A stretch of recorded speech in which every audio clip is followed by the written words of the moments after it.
வணக்கம். இது turn over, ஒரு தொழில் முனைவோரின் தேடல். வியூவர்ஸ் எல்லாருக்கும் ரொம்ப சாரி. 2 மாதமாக நாங்கள் உங்களுக்கு எந்த எபிசோடும் கொடுக்கல. எங்களை எல்லோரும் மன்னிக்கணும். வேலை பளு காரணமாக நிறைய விஷயங்களை தேடி போனதன் காரணமாகவும் எங்களுக்கு இந்த டிலே. ஸோ இனி வரும் காலங்களில் இது இருக்காதுன்னு நாங்கள் நம்புகிறோம். க்ளப் ஹவுஸ் அப்படிங்கிற ஒரு விஷயத்தில் சமீப காலமாக ஹிட் ஆகிருக்கு.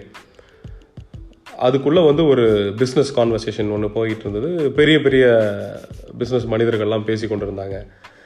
இப்போது தைரோ கேர் அப்படிங்கிற நிறுவனத்தில் வேலுமணி சார் அப்படிங்கிறவர் உங்கள் எல்லாருக்குமே இப்போ பரிச்சயமானவராக இருப்பார். இப்போ சமீபத்தில் அவருடைய நிறுவனம் 6000 கோடிக்கு ஒரு பெரிய நிறுவனத்திற்கு விற்றுருக்காரு.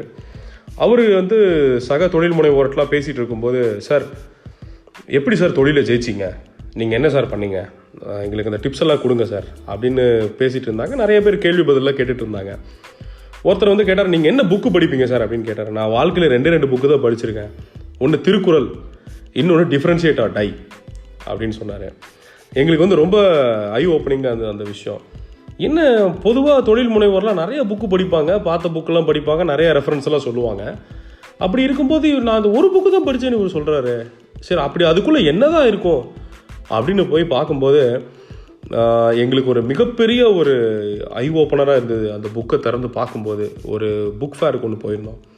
அப்போ அதை சூஸ் பண்ணி எடுத்து படித்து பார்க்கும்போது அள்ள குறையாத அவ்வளவு மார்க்கெட்டிங் சம்மந்தமான ஒரு நாலேஜ் எங்களுக்கு கிடச்சிது.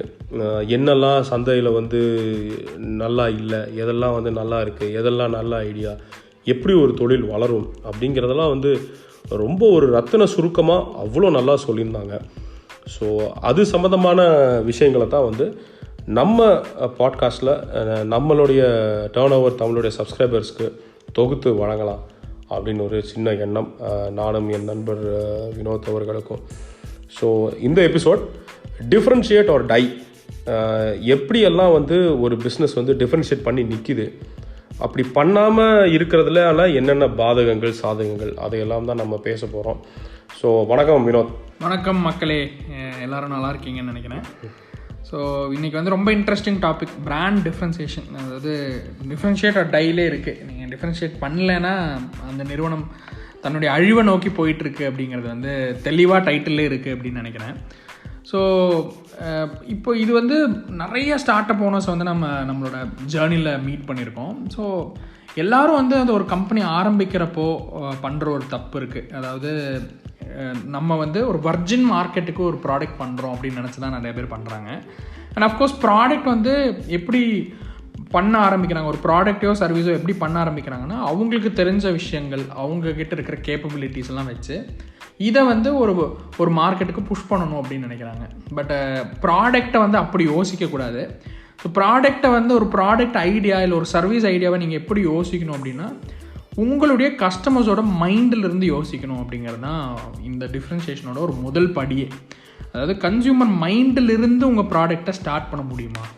ஸோ நீங்கள் உங்களுடைய ப்ராடக்டை நீங்கள் யாருக்கு விற்க போகிறீங்க அப்படின்னா 99.99% ஆஃப் த டைம் உங்களோட காம்படிட்டர் ப்ராடக்டை யூஸ் பண்ணிகிட்டு இருக்கிற மக்களுக்கு தான் நீங்கள் உங்கள் ப்ராடக்டை விற்க போகிறீங்க. ஸோ உங்கள் காம்படிட்டர் அட்ரஸ் பண்ணாத ஒரு விஷயம், ஸோ உங்கள் காம்படிட்டர்கிட்ட இருக்கிற கேப், உங்கள் காம்படிட்டர்கிட்ட இருக்கிற ப்ராப்ளம், அங்கேருந்து உங்கள் ப்ராடக்ட் ஐடியாவை ஸ்டார்ட் பண்ண முடியுமா, அங்கேருந்து உங்கள் சர்வீஸ் ஐடியாவை ஸ்டார்ட் பண்ண முடியுமா? இப்படியான ஒரு அப்ரோச் இருந்தால் நீங்கள் பிராண்ட் டிஃப்ரென்சியேஷனோட முதல் படிக்குள்ளே வந்துட்டீங்கன்னு அர்த்தம். கண்டிப்பாக. So starting the product idea or service idea from the prospect mind. So prospect மைண்ட்லேருந்து, உங்கள் கஸ்டமர் மைண்ட்லேருந்து உங்களால் ஒரு விஷயத்தை ஆரம்பிக்க முடிஞ்சால் அதுதான் பிராண்ட் டிஃப்ரென்சியேஷனுடைய ஒரு முதல் படியாக நான் பார்க்குறேங்க. கண்டிப்பாக. ஏன்னா இன்றைக்கி இருக்கிற உலகத்தில் நம்ம பார்த்துருக்கோம், நிறைய பேர் பிஸ்னஸ்குள்ளே இறங்குறேங்கிறது ஒரு டிஜிட்டல் யுகத்தில் ஒரு பெரிய பஸ்வேர்டாக போயிடுச்சு. ஸ்டார்ட் அப் பண்ணுறேன், ஆண்டர்ப்ரனர் பண்ணுறேன் அப்படின்னு சொல்லிட்டு நிறைய பொருட்கள் வந்துகிட்டே இருக்குது. ஒரு ஸ்டேஜில் ஃபேஸ்புக் ஒரு ஜோக் அடிச்சிருந்தாங்க, இன்றைக்கி எங்கள் பிளாட்ஃபார்மில் யூசர்ஸை விட ஆடு தான் ஜாஸ்தி அப்படின்னு, அட்வர்டைஸ் தான் ஜாஸ்தி அப்படின்னு சொல்லிட்டு. ஸோ அந்தளவுக்கு போயிடுச்சு. அப்போ எது டிஃப்ரென்ஷியேட் ஆகி மக்கள் மனசில் நிற்கிது, அப்படி புதுசாக வரவன் எல்லாருமே தோத்துட்டானா ஒன்றும் அப்படியும் கிடையாது. அவன் ஜெயிச்சுட்டு தான் போகிறான்.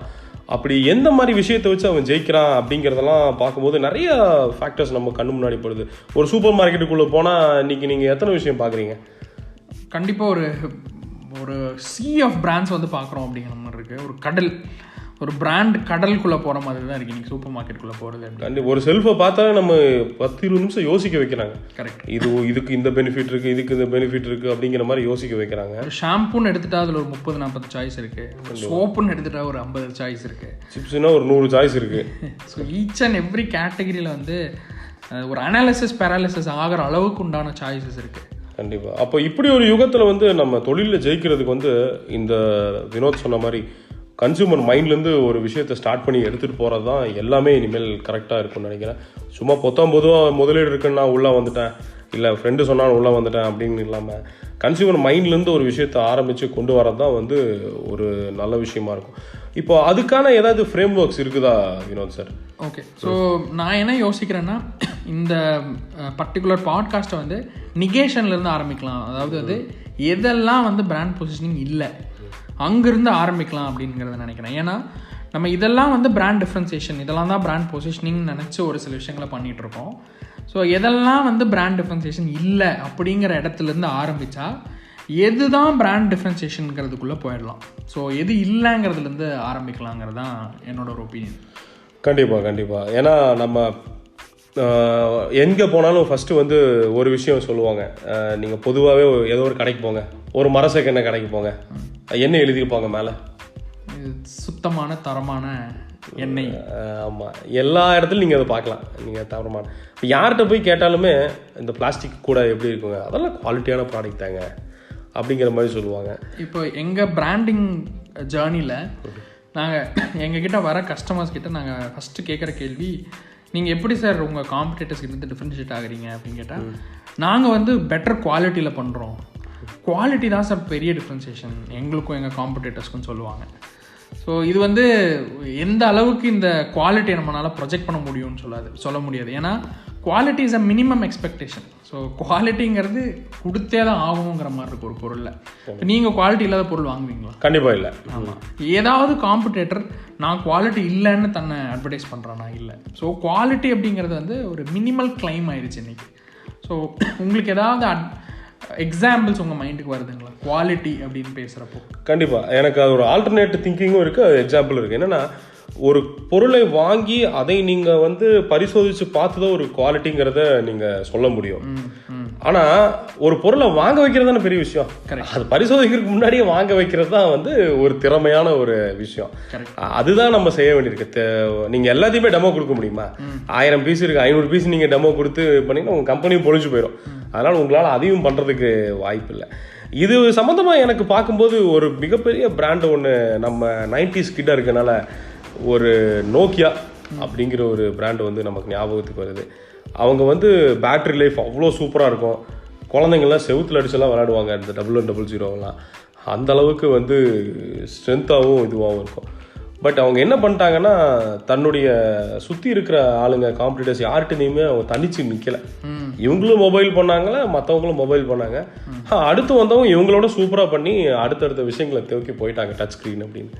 ஸோ இந்த குவாலிட்டிங்கிற ஒன்று பிடிச்சிட்டு நான் தான் வேர்ல்ட்ஸ் பிக்கஸ்ட்னு சொல்லி அப்படியே கரைஞ்சு போன ஒரு ஆட்கள் அவங்க. ஓகே. ஸோ குவாலிட்டி அப்படிங்கிறது வந்து definitely it's not a brand differentiation strategy. So brand டிஃப்ரென்சியேஷனாக குவாலிட்டியை நம்ம என்றைக்குமே எடுத்துக்க முடியாது. ஸோ குவாலிட்டி அப்படிங்கிறது ஒரு மினிமம் எதிர்பார்ப்பு, ஒரு குறைந்தபட்ச எதிர்பார்ப்பு தான் வந்து குவாலிட்டி. ஸோ அதை வந்து நம்ம டிஃப்ரென்சியேஷன் என்றைக்குமே கிளைம் பண்ண முடியாது அப்படிங்கிறத பார்க்கணும். அதை நம்ம எங்கேயும் சொல்லவும் கூடாது. ஆக்சுவலாக ஒரு பிஸ்னஸாக வந்து நான் தரமாக தான் பண்ணுறேங்க அப்படின்னா அடுத்துக்கு நான் மற்றவங்களாம் தரமில்லாத பண்ணுறேன் அப்படின்னு சில பேர் கேட்பாங்க.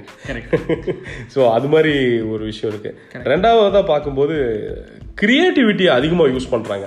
நீங்கள் இந்த ஆட் இண்டஸ்ட்ரியில் நம்ம இருக்கனால அதிகபட்சமாக பார்க்கும்போது ரொம்ப போயட்டிக்காக இருக்கும் சில விஷயம்.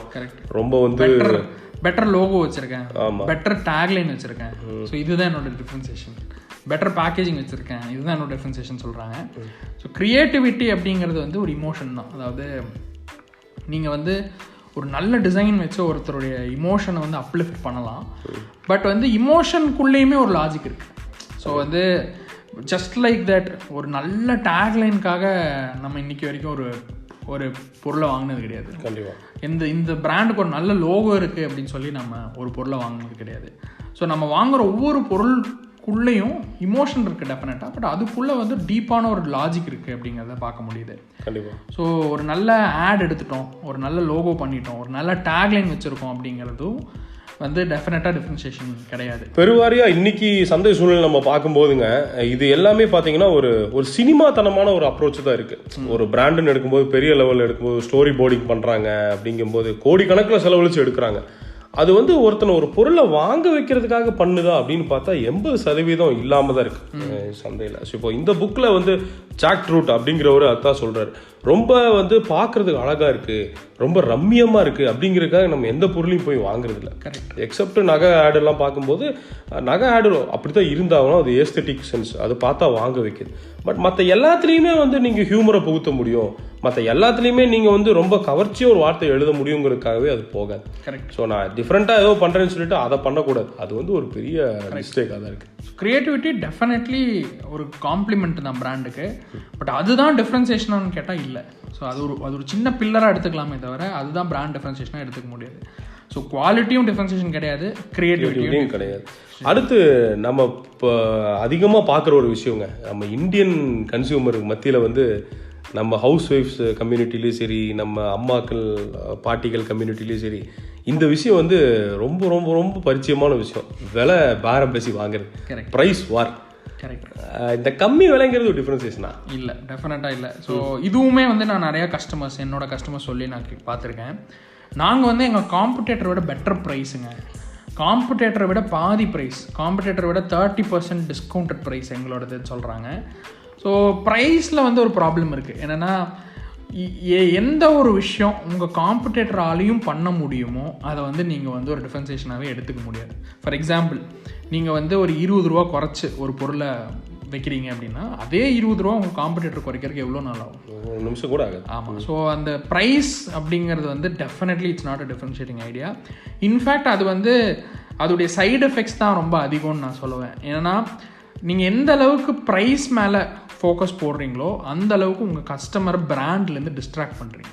கண்டிப்பாக. ஸோ ப்ரைஸை வந்து ஒரு ஸ்ட்ராங்கான ஒரு டிஃப்ரென்சியேஷனாக வைக்கிறப்போ பிராண்ட் வந்து அந்த இடத்துல ரொம்ப டைல்யூட் ஆயிடுது அப்படிங்கிற மாதிரி இருக்கு. பொருளோட தரமே டைல்யூட் ஆயிடும். ஸோ நீங்கள் ஓவர் த ஸ்டேஜ் நீங்கள் உள்ளுக்குள்ளே போய் பார்த்தீங்கன்னா கம்பெனி லெவலில் சரி, யூசேஜ் லெவலையும் சரி, அந்த பொருளோட லெவலே நீங்கள் வந்து ஒரு கம்மியான ஒரு ரா மெட்டீரியல் வாங்க வேண்டியதாக இருக்கும், ஒரு தரம் கம்மியான ஒரு அசம்பிளிக்கு நீங்கள் போகிற மாதிரி இருக்கும், நிறைய தியாகங்கள் செய்ய வேண்டியதாக இருக்கும்.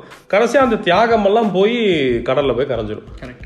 அதுதான் பிரச்சனை. ப்ரைஸ் தான் டிஃப்ரென்ஷியேட்டிங்னா டாடா நானோ தான் பெஸ்ட் செல்லராக இருந்திருக்கும். கண்டிப்பாக. இதை விட சிறப்பாக யாருமே சொல்லியிருக்க முடியாது. ஸோ ப்ரைஸ் வந்து definitely it's not a differentiating. அது இப்போ குறித்து ஒரு சுவாரஸ்யமான ஒரு விஷயம் கூட இருக்குது. என்னென்னா ரேஸ் கோர்ஸ், நம்ம கோயம்புத்தூர் ரேஸ் கோர்ஸில் டாடா ஷோரூம் ஒன்று இருக்குது. டாடா நானோ லான்ச்சும் போது 1.5 கிலோமீட்டர் கியூ நின்னாங்க கோயம்புத்தூர்ல அந்த காரை புக் பண்றதுக்காக. போலீஸ் வந்து அந்த கியூவை இது பண்ணாங்க. அன்னைக்கு எல்லாருமே சொன்னாங்க, அப்பா பயங்கரமா விற்க போகுது அந்த கார் அப்படின்னு சொல்லிட்டு. அது இழுத்து மூணுனது தான் மிச்சம், பாவம். ஸோ ப்ரைஸ் வாரில் வந்து ஜெயிக்கிறது கஷ்டம் தான் இல்லைங்களா? ஆமாம், டெஃபினட்டாக. ஸோ இது வந்து நீங்கள் பிராண்டை டைல்யூட் பண்ணுறீங்க, கஸ்டமர் வந்து பிராண்ட்லேருந்து டிஸ்ட்ராக்ட் பண்ணுறீங்க. எண்ட் ஆஃப் தி டே வந்து உங்களுக்கு மார்ஜின்ஸும் வர்றதில்ல. அண்ட் இது மட்டும் இல்லை, நீங்கள் உங்கள் எல்லா காம்படிட்டரையும் ப்ரைஸ் வாருக்கு கூப்பிட்றீங்க. ஸோ நீங்கள் எல்லாருமே ஒரு கேட்டகரிக்குள்ளே ஒரு ப்ரைஸ் வார எழுதி எல்லாருமே அழிஞ்சு போகிறதுக்கு கூட அது ஒரு பெரிய, ஏன்னா வல்லவனுக்கு வல்லவன் வயகத்தில் இருந்துகிட்டே இருப்பான். நிச்சயமா நாளைக்கே வால்மார்ட் உள்ளே வந்துட்டான், ரிலையன்ஸ் வந்துட்டாங்க அப்படின்னா அவங்களுக்கு போட்டியாக உங்களால் கம்மி பண்ணி கொடுக்க முடியுமா? கண்டிப்பாக முடியாது. அவங்க பாக்கெட்லேருந்து பணத்தை போட்டு இழக்கிறதுக்கு ரெடியாக இருப்பாங்க. நம்மளால முடியாது. கரெக்ட். அதில் ப்ரைஸ் வாரில் ஜெயித்தவங்க ரொம்ப கம்மி தான். கரெக்ட். ஸோ இதில் வந்து எங்களுக்கு சொல்ல வேண்டிய ஒரு விஷயம் இருக்குது இந்த பர்டிகுலர் எபிசோடில். இதில் வந்து என்னென்னா ஒரு 3 நிலை எடுத்துக்கலாம். நம்ம வந்து பிராண்ட்ஸை வந்து வரிசைப்படுத்துகிறப்போ அதோடைய கடைநிலை வந்து என்னென்னு பார்த்தீங்கன்னா கமோடிட்டி அப்படின்னு சொல்லுவாங்க. ஸோ அந்த கமோடிட்டி அப்படிங்கிறது வந்து உங்களுக்கு தெரியும், அது வந்து பிராண்டு பார்த்து வாங்காத பொருட்கள், ப்ரைஸுக்காகவே வாங்குகிற ஒரு சில பொருட்கள், அது வந்து பெருசாக மைண்ட் பண்ணாமல் வாங்கக்கூடிய பொருட்கள் எல்லாமே கமோடிட்டி அப்படின்னு சொல்லுவோம். ஸோ கமோடிட்டி அப்படிங்கிறது தான் வந்து ஒரு பிராண்டுடைய கடைநிலை. ஸோ அது வந்து எந்த பிராண்டும் எடுக்கக்கூடாத ஒரு நிலை. ஏன்னா கமோடிட்டியில் வந்து உங்களுக்கு வந்து ப்ரைஸும் நீங்கள் கவர்ன் பண்ண முடியாது, எதுவுமே உங்கள் கண்ட்ரோலில் இருக்காது அப்படிங்கிறத பார்க்க முடியும். சுருக்கமாக சொல்லணும்னா 10/1 இருக்கிறது. ஆமாம், 10/11 இருக்கிறது. ஸோ அதுக்கு கொஞ்சம் மேலே இருக்கிற நிலை வந்து கேட்டகிரி பிளேஸ் ஹோல்டர் அப்படின்னு சொல்லுவோம். ஸோ இப்போ கேட்டகிரி பிளேஸ் ஹோல்டர் அப்படின்னா என்னென்னா, இன்றைக்கி வந்து நீங்கள் ஒரு துணிக்கடை அப்படின்னா உங்களுக்கு வந்து ஒரு சென்னை சில்க்ஸ் ஞாபகம் வரலாம், ஒரு ஸ்ரீதேவி ஞாபகம் வரலாம், கோயம்புத்தூராக இருக்கிறதுனால. ஸோ இது வந்து இவங்ககிட்டலாம் ஏதாவது டிஃப்ரென்சியேஷன் இருக்கா அப்படின்னு கேட்டிங்கன்னா இல்லை. ஸோ சென்னை சில்க்ஸும் ஒன்று தான், ஸ்ரீதேவியும் ஒன்று தான், கணபதி சில்க்ஸும் ஒன்று தான் அப்படிங்கிறத பார்க்க முடியுது. பட் இவங்க வந்து கேட்டகிரி பிளேஸ் ஹோல்டர்னு சொல்லலாம். ஏன்னா துணிக்கடைனா நாங்கள் தான் அப்படிங்கிறது வந்து நம்ம மனசில் பதிய வச்சுருக்காங்க. ஸோ எப்படி பதிய வச்சுருக்காங்கன்னா, ரிப்பீட்டடாக அட்வர்டைஸ்மெண்ட் போட்டு பதிய வச்சுருக்காங்க. ஸோ ஒரு ஜுவல்லரின்னு எடுத்துக்கிட்டிங்கன்னா நீங்கள் கல்யாணம் கொஞ்சம் ஞாபகத்துக்கு வரலாம், லலிதா ஜுவல்லர்ஸ் ஞாபகத்துக்கு வரலாம், மலபார் வரலாம். ஸோ இந்த மாதிரி டிஃப்ரெண்ட் ஜுவல்லரி பிராண்ட்ஸும் இருக்குது. ஸோ இவங்களுக்குள்ளேயுமே வந்து ஒரு கிளியர் டிஃப்ரென்சியேஷன் கிடையாது. ஸோ இவங்க வந்து கேட்டகரி பிளேஸ் ஹோல்டர்னு நம்ம சொல்லலாம். ஏன்னா ரிப்பீட்டட் அட்வர்டைஸ்மெண்ட்ஸ் டிவியில் வந்து ரிப்பீட்டடாக வந்து நம்மளை இன்டரப்ட் பண்ணி நம்ம மனசில் வந்து கல்யாண் ஜுவல்லர்ஸ் வந்து பதிஞ்சிருக்கு. ஸோ இது எல்லாத்தையுமே வந்து நம்ம கேட்டகரி பிளேஸ் ஹோல்டர்னு சொல்லலாம். அதாவது கமோடிட்டிக்கு கொஞ்சம் முன்னேறின ஒரு நிலை. ஸோ இந்த கேட்டகரி பிளேஸ் ஹோல்டருக்கு மேலே இருக்கிற நிலை தான் வந்து பிராண்ட் அப்படின்னு சொல்லுவோம். ஸோ பிராண்டுங்கிறதே வந்து ஒரு டிஃப்ரென்ஷியேட்டிங் ஐடியா தான்.